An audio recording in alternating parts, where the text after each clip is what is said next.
Mussomelli. Hi. Let me begin first by just thanking you all for inviting me here. This is a great honor for me as the American ambassador in Slovenia to be with the largest community of Slovene Americans anywhere in the world. So thank you very much. It's a great honor for me to be here.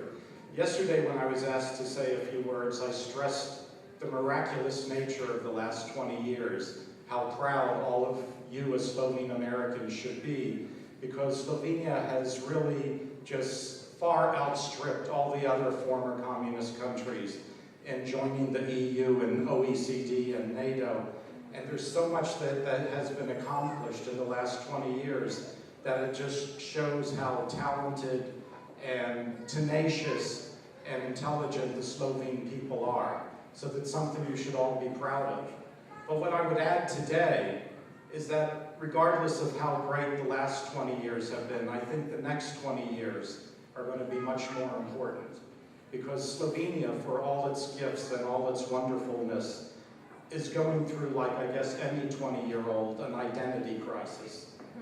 It is still growing up, and it hasn't decided, for example, economically, whether it's a capitalist open market or if it wants to hold on to a socialist, state-controlled economy.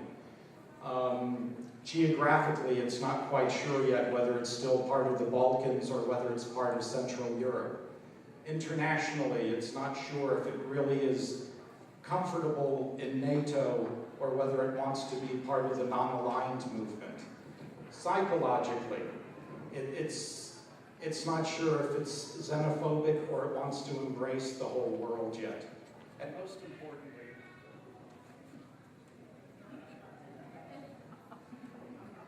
maybe we're back in Yugoslavia.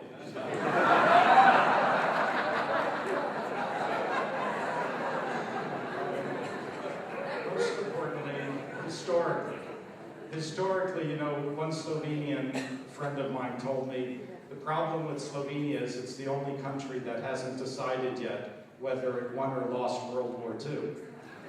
And, you know, in a way that's true, and I thought of our own Civil War, and I thought of how, growing up in the North, I could never understand how anyone could ever support the Southern cause. And then when I was about 30, I made this terrible mistake and I got married. And not only did my wife made a bigger mistake. But I married a woman from Alabama and North Carolina.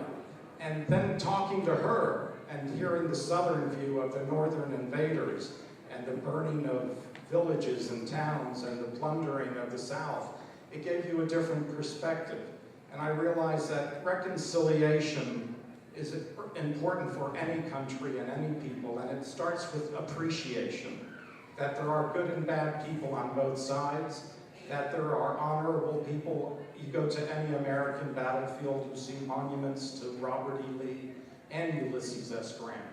And I'm hoping that in the future that'll be Slovenia, where all Slovenians can appreciate the contributions of all Slovenians. And I hope that Slovene Americans will help make that so, because you can be a great influence in Slovenia. So thank you.